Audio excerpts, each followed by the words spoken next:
Hello again, everyone. In this lecture or in this discussion, we are going into one of the core functions of management in nursing, which is organizing.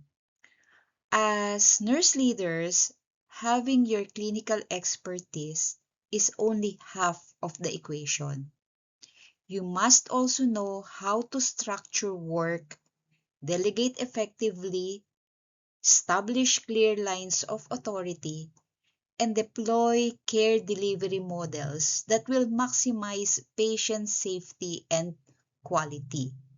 So we will ground our discussions in the classic and contemporary organizational theories based on the works of Luan Xing as well as Ray and Kitson. Okay. Organizing is the second function of management, following planning, which we have discussed in our previous lectures. It involves arranging human, financial, and material resources to execute strategic plans. In healthcare, organizing translates macro-level hospital policies into micro-level unit workflow. Okay, let's discuss some practical example. When opening a new step-down telemetry unit, if you are the nurse manager, you will decide on staffing ratio, duty assignments, reporting structures, and equipment allocation. That entire operational design process is what we call organizing. So let's define what organizing means in everyday nursing practice. Organizing provides the operational skeleton of healthcare delivery. Without organizing, planning will remain just an abstract. Organizing turns a strategic goal, like reducing hospital-acquired infections, into daily routines, assigned responsibility, and accountable roles. The key elements of organizing are first, division of work or specialization, two, departmentalization like ICU, emergency room department, pediatric or surgical, and third, hierarchy and chain of command. And lastly, fourth is the allocation of resources. Okay. Example, when there is a disaster surge, so we will need to plan, okay? And that requires clear organizing. So, identifying the triage nurse who will be assigned to the front door, identifying the resuscitation nurse whom you are going to assign in the red zone, stable care nurses under green zone, and a designated incident commander. So that's basically how organizing will work. Assigning tasks to every person, to every individual, so there will be clear um, designation of duties and responsibilities. Now, to build a functional nursing unit, there are four classical principles that guides our decision. We have the chain of command, the span of control.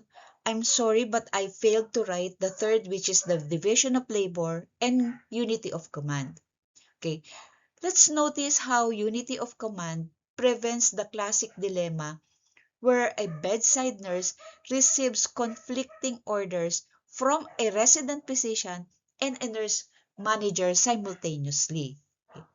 Chain of command is the formal path through which authority flows down and accountability goes up. Okay? Example, a staff nurse, then the one higher is the charge nurse, nurse manager is higher than the charge nurse, director of nursing is higher than the nurse manager, and the one on top is the chief nursing officer. Okay? Now, span of control is the total number of direct reports supervised. When it is too wide, it causes manager overload. If it is too narrow, it creates bureaucracy. The unity of command is where employees report to only one direct boss for operational direction. Now, the one which I failed to include in here is the division of labor. It is the process of breaking down a large complex clinical workload into smaller specialized tasks and assigning them to specific roles based on qualifications and competence. It operates across two main dimensions. We have the vertical division, or also called hierarchy, and we have the horizontal division, which is based on specialization. Okay, the vertical division separates work by authority level. Example, chief nursing officer handle high-level strategy, while nurse managers is on the allocation of unit resources, and the staff nurse who provide direct clinical care. Now, under horizontal division that is based on specialization, it separates work by clinical specialty. For example, ICU, pediatrics, maternal, or by specific task within a shift. For example, a registered nurse conducting complex assessment while an assistant or a nursing assistant handles routine vital signs. Now, there are some advantages and risks of this. The advantage is that it increases efficiency, meaning tasks are completed faster with fewer errors when roles are clearly defined. What the risk is it can produce fragmentation of care because over-dividing tasks can cause nurses to lose sight of the patient as a whole person because they are only limited into one specific role. Okay. Another advantage is on confidence and skills is that repetitive focus on a specific area builds high clinical proficiency, while the risk is on monotony. Extreme task splitting can decrease job satisfaction and lead to burnout. Another advantage is on the area of legal safety because it ensures that duties are aligned strictly with institutional job description and legal scopes of practice. On the other hand, its risk again is on communication gaps because multiple people handling different pieces of care can lead to critical information being dropped. So in short, division of labor transforms a chaotic clinical environment into an organized, legally sound system. However, nurse leaders must balance it carefully to keep patient care holistic and coordinated. Okay.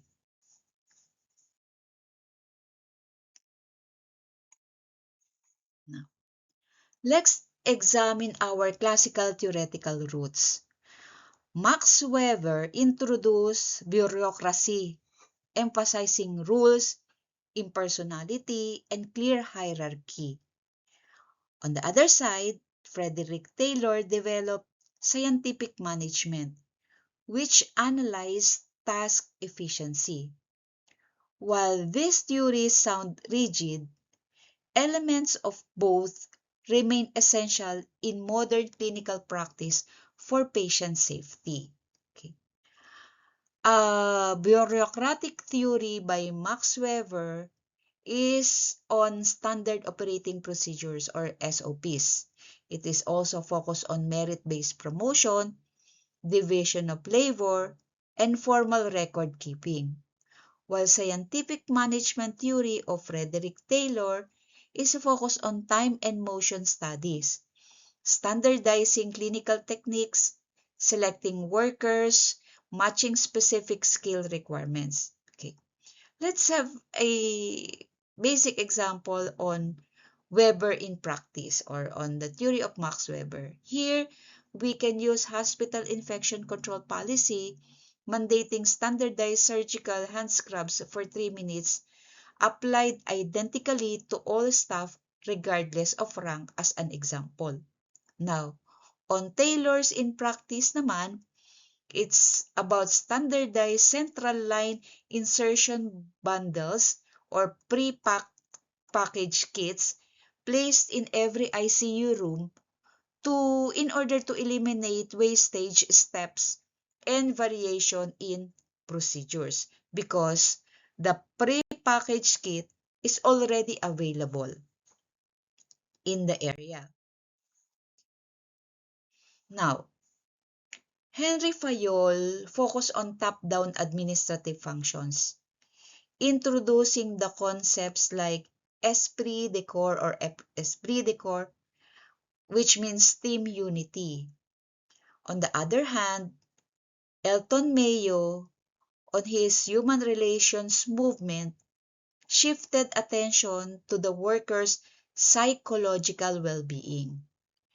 Ray and Kitson stressed that returning nurses regain confidence fastest in supportive, human-centered organizations. The administrative theory of Fayol focused on 14 management principles, including scholar chain, discipline, equity, and esprit de corps. Human relations theory of Mayo is a focus also on Hawthorne studies, which emphasize that work productivity is heavily driven by informal team dynamics, recognition, having the feeling of being valued, and open communication. Okay. Example of Mayo on human relations in practice is holding monthly unit recognition awards or having the Nurse of the Month award, peer-to-peer debriefing after traumatic codes, and shared decision-making councils to boost psychological safety and morale of staff nurses. Healthcare systems today are far too dynamic for purely static classical theories. Modern leadership uses systems theory, contingency theory, and complexity science. Under systems theory, a shortage of linen, for example, in central supply or CSR, directly impact emergency department throughput and bed turnover. System theory is on organization as an open system with inputs, okay, like nurses or supplies, throughputs like our nursing interventions, and outputs such as patient health outcomes, as well as feedback based on patient satisfaction scores. Contingency theory is if-then, okay, the if-then concept, if-then management, meaning no single best way. Leadership adapts to unit stability, staff competence, and environmental stress. While on complexity science, healthcare as complex adaptive science or CAS, okay, as where small changes can cause non-linear systematic effects. Okay. Example nito under contingency theory of the contingency theory in practice. Okay. If, for example, in a quiet, stable rehabilitation ward or in a ward, a manager uses a participative democratic leadership style. But during a sudden cardiac arrest in the unit, the manager will instantly switch to directive authoritative control to ensure rapid resuscitation. Because during this emergency situation, a highly structured protocol is necessary. This comparison matrix synthesizes how each theoretical lens view the hospital environment and translate directly into clinical administrative tools. So, as a nurse leader, you will draw upon elements from each model depending on the problem that you face. Okay. We have here the theory bureaucratic. Ang core focus are rules, hierarchy, and standard operating procedures. The organizational view is on rigid machine. The nursing application will be on policy manuals, clinical pathways, and chain of command. Scientific theory's core focus is on efficiency and productivity. Its organizational view is on task assembly line, and the application to nursing practice is on time studies, standardized care kits, and skill mix. Human relations theory is focused on morale and team dynamics. The organizational view is on social system, and it is applied in nursing with shared governance, peer support, and retention programs. Lastly, systems theory's core focus is interconnected operations. Its organizational view is open hierarchy entry, and its application is on multidisciplinary care transitions and bed management. Now, there are three dominant organizational structures in healthcare. We have the tall, the flat, and the matrix. The tall structures have many hierarchy layers, which can slow urgent communication, while the flat structures empower bedside decision-making. And matrix structure assign dual reporting. For instance, reporting to a nursing unit director and on oncology service line chief. Okay. Tool structure is traditional, centralized, rigid, and has multiple management layers. Flat structure is decentralized, has fewer middle managers, and highly autonomy for staff nurses. While matrix structure is hybrid. This is a hybrid structure combining functional department hierarchy with specific project or clinical program lines. Okay. Let's take an example yung sa hospital, yung sa in the what do you call this? Diabetic lab. Okay. Under diabetic unit or diabetic lab, they have an assigned diabetes educator who is also a nurse who reports to the nursing director for scheduling and administrative appraisal, but also reports to the endocrinology medical director for clinical protocols and clinical research projects. How are we going to organize nursing care directly? Okay. Our organization of nursing care directly impacts staff satisfaction and patient outcomes. Care models range from total patient care, which is common in the ICU, to team nursing that is common during staffing shortage, and primary nursing, which maximizes continuous relationship-based care. Total patient care method is when one registered nurse or one nurse plans and delivers all care for 1 to 2 patients per shift. This is in ICU. Functional nursing is where task allocation or it is task allocation. We have the medical nurse, we have the dressing nurse, we have the vital signs nurse. That is highly efficient, but the problem is it is very fragmented. We have fragmented care here.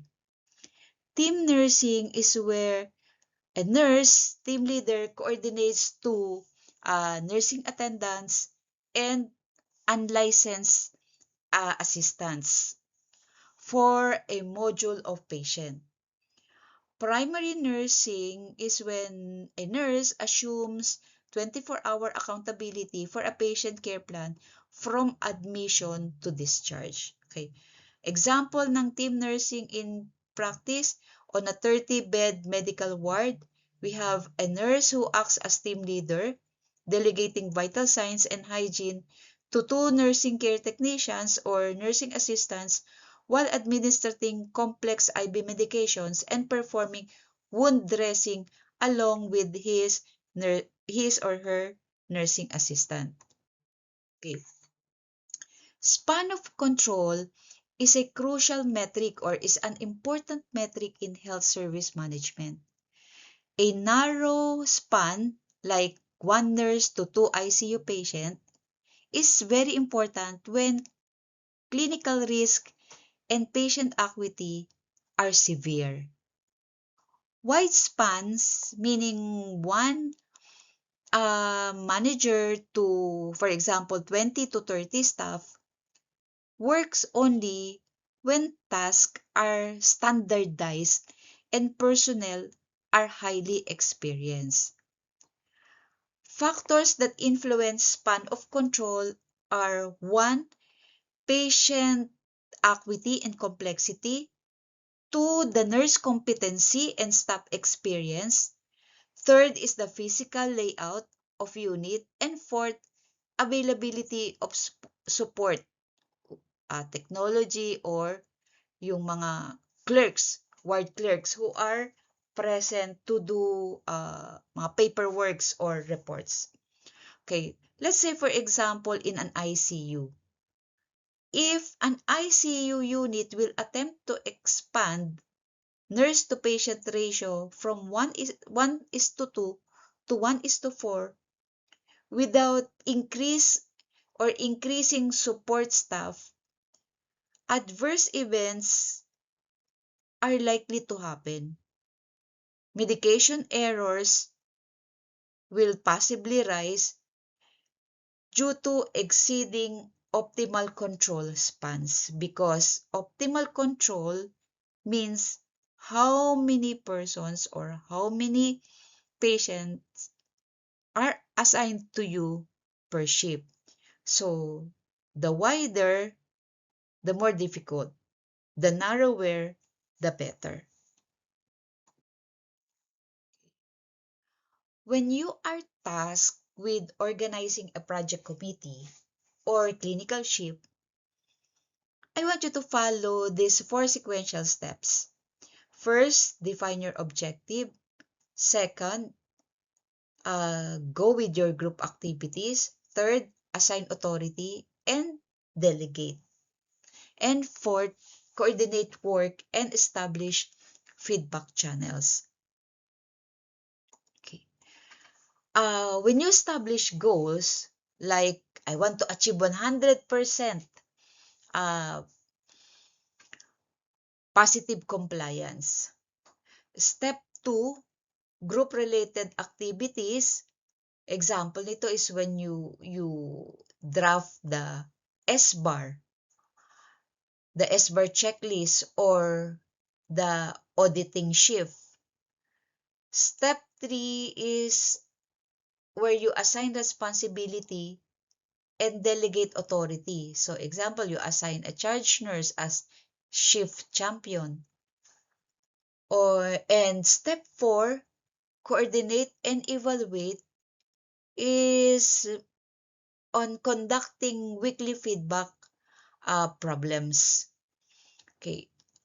Anong pwede nating gamiting example dito? Example will be organizing a hospital-wide vaccination drive. Your objective set is that group duties, we have the triage, we have the one who will draw, the one who will inject, and the one who will observe. Then you also have the assigned leads who will coordinate flow and emergency response protocols. Now, we will proceed into the backbone of nursing leadership and management. As nurses, we don't practice in a vacuum, but we operate within complex systems. And understanding how these systems are structured, how patient care is organized, and how the underlying culture influences daily practice is very important. So whether you are a new graduate or when you become seasoned manager or those who are returning to practice, mastering these concepts will ensure you that you can advocate for your patients and navigate your workplace with confidence and legal competence. Let's start with the big picture. Healthcare organizations are unique because they blend high-stakes clinical outcomes with business operations. So to keep these massive systems running smoothly, they rely on hierarchy. Think of the hierarchy as the formal skeleton of the organization. It establishes clear lines of authority, defining exactly who reports to whom. Understanding this hierarchy is very important for jurisprudence. Knowing your legal chain of command protects both you and the patient when escalating clinical concern. Okay. Example, we have a what you call a shift manager or a floor nurse who notices a systemic medication shortage. So instead of calling the hospital uh, or the chief nurse or the CEO of the hospital directly, the nurse will follow the hierarchy by reporting it to the charge nurse, who will escalate it to the nurse manager, who will coordinate also to the pharmacy head or the pharmacy director, because we are talking about the situation of a floor nurse, meaning the nurse on duty. Not all hospitals are built the same way. The organizational structure dictates how decisions are made. In traditional bureaucratic toll structure, decisions come from top down, which can feel rigid but provides clear rules. Conversely, many modern hospitals lean toward flat structure or shared governance models. Flat structures build confidence in returning or transitioning nurses because they give frontline staff a direct voice in clinical policy rather than just forcing them to follow top-down order. While the matrix structure is the dual reporting pathways, meaning reporting to both a nursing director and a clinical project director. One example that I have mentioned earlier is the diabetes nurse educator. Okay. If you want to understand the power dynamics of hospital in 5 seconds or in very short time, look at look at their organizational chart. That will be your map. Solid lines show exactly who evaluates your performance and who you are accountable to. Dotted lines represent collaborative relationships. For instance, an infection control nurse might have a dotted line to your unit, meaning they advise you, but they are not your direct boss. Knowing this type of chart is a professional necessity. So when a legal or ethical dilemma will arise, you need to know your formal line of reporting to safeguard your being a registered nurse or being a licensed. Example, a staff nurse disagrees with physician's order that compromises patient safety. Looking at the organizational chart, the nurse will know to immediately escalate the issue to the charge nurse and not the medical director of the hospital, because the the solid line from down to up shows that the staff nurse is directly reporting to the charge nurse. Now, let's look at how we actually get the work done on the area or on the floor. This is what we call job design. How do we divide up the task if you practice functional nursing? It's like an assembly line. It's highly efficient but can fragment patient care. If you use team nursing, coordination is the key for nurses rebuilding their clinical confidence. Team nursing provides an excellent safety net because responsibilities are shared under the leadership of an experienced team nurse. While team nursing is a mix of staff. We have the registered nurses, the licensed practical nursing, and the unlicensed uh, assistance personnel who care for a larger group of patients simultaneously or collaboratively.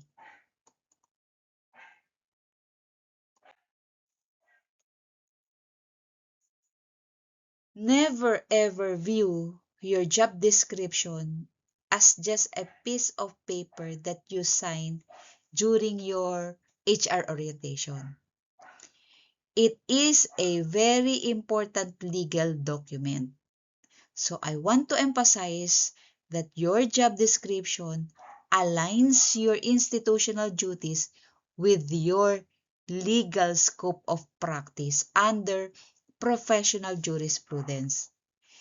If you perform tasks outside your job description or fail to perform tasks listed within your job description, you expose yourself to significant liability.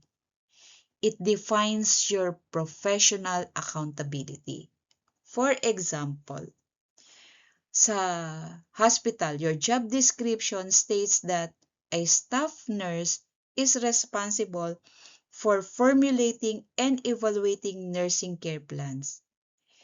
If a nurse delegates the actual evaluation of a care plan entirely to an unlicensed assistant, they are violating their institutional job description and their legal scope of practice.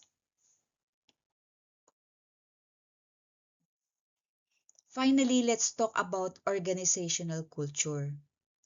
If structure is the skeleton of a hospital, culture stands as its soul. It's the unwritten code of conduct, and you can feel it the moment you walk into the unit. Is it a culture of blame where mistakes are punished? Or is it a culture of safety where a positive, supportive culture is the number one factor that allows returning nurses or novice nurses to transition smoothly and competently back into practice? A toxic culture breeds fear, hiding errors, and putting patients at risk. So for example, in a unit with toxic culture, a nurse who makes a minor medication error will hide it out of fear of being publicly reprimanded. In a unit with strong culture of safety, the nurse immediately reports the error, the team supports the nurse, and analyzes the system to ensure the look-alike packaging doesn't confuse someone else tomorrow because the error that was incurred was medication error. Now, to wrap up, as future leaders, you must understand both the formal and informal systems of your future workplace. Use the hierarchy and the organizational chart to navigate issues safely. Respect job descriptions to keep your practice legally sound. And most importantly, strive to build a culture of safety and mutual respect on your area or unit. When structure and culture align, nursing competence thrives and patient care excels. Okay, so that concludes our discussion for this video. These are the image sources of our presentation. Again, thank you all very much for listening.